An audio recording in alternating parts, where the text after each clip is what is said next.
Welcome to the homestead.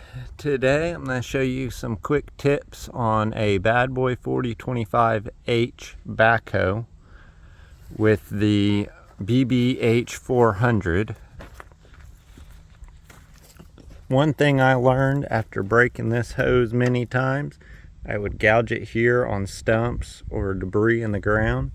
So when we replaced it last, we got this electrical conduit. It's flexible conduit for electrical, and we slid it over the hose and it covers the fitting, and it's easy to take off. You just take off the top fitting. You do the top fitting last. You put on this fitting first, slide this down the hose, and then tie this in where it goes down underneath.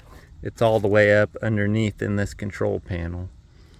Another thing I found handy is this hydraulic gets in the way.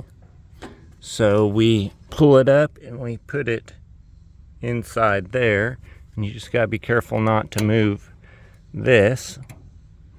Let me try to get this out. Sorry, these are kind of difficult pins, especially with hydraulic fluid on my hands. Pull that back and we shove that up in there, and we pin the pin back. I let it ride like that because it keeps it out of the tire.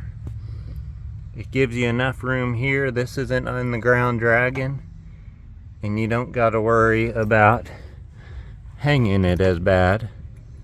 I was hanging it quite a bit when it was tied up last. I do that to both sides. That's my tips and tricks on a Badboy 4025H.